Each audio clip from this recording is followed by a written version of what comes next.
Hello everybody and welcome to Build Guide. Today we will be taking a look at a full setup. This setup will include the OS, monitor, keyboard and mouse, and obviously the gaming PC as well. First off, we'll start with the gaming PC. Okay, so in this PC we're going to be using last week's deal, which is the Intel i3 40 330 dual core processor and the Gigabyte H81 motherboard with the G-Skills 8 GB DDR3 RAM. Okay, this deal is for 16,390 rupees, same price as last week.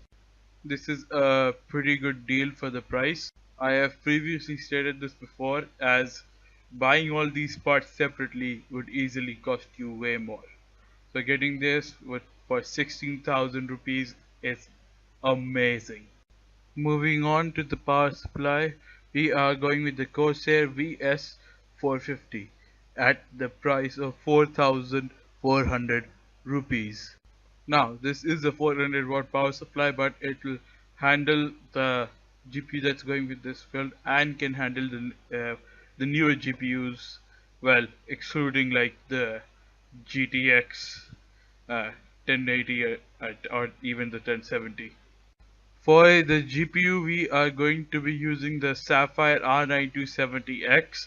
This GPU is worth 15,500 rupees.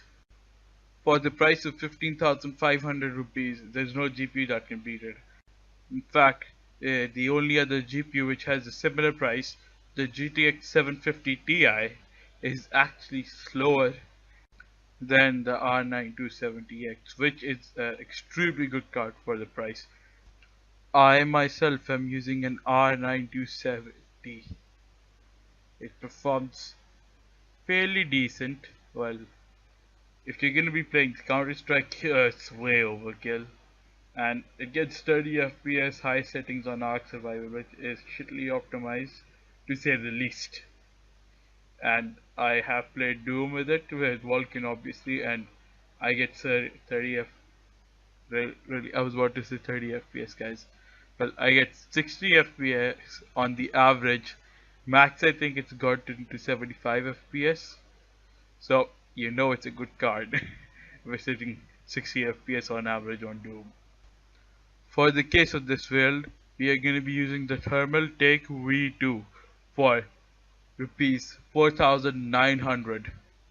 Well, it's not a fancy case by any means. It comes with a 350 watt power supply, but you're going to be gaming in that 360 watt power supply is not going to do good for you at all. So I advise just selling it or getting rid of it. I don't know. Do whatever you want with it.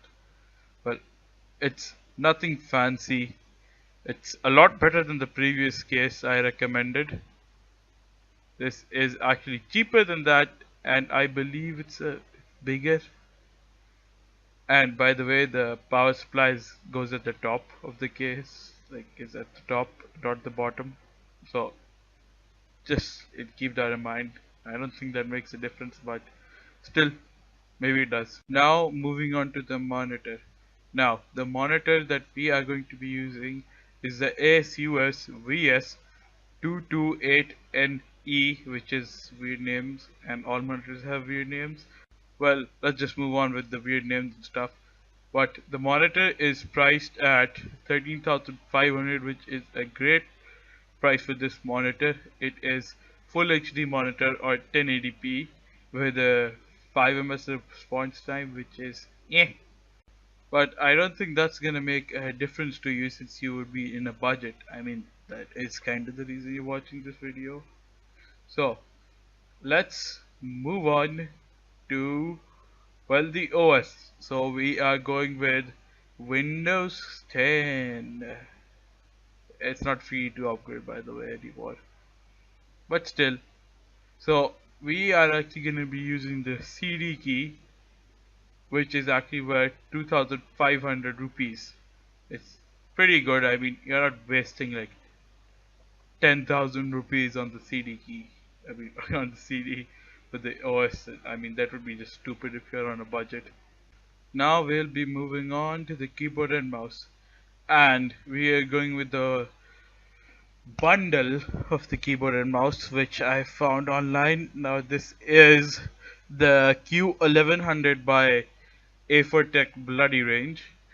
It's basically their gaming range. I am currently using it. It's pretty good. It's at the price of 2,899 rupees.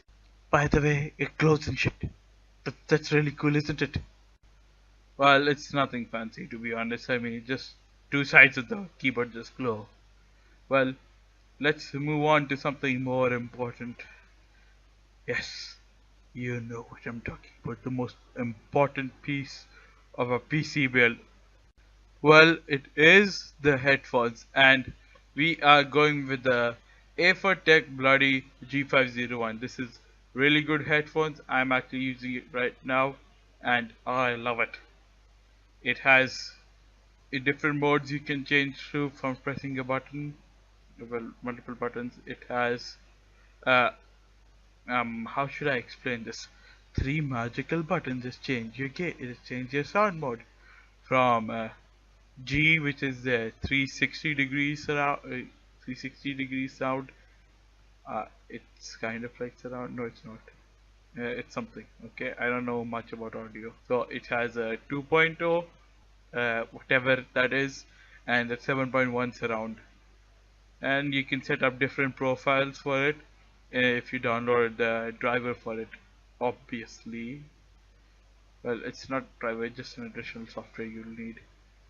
Okay, so I think that's pretty much it for our build, guys, and thank you for watching the build guide.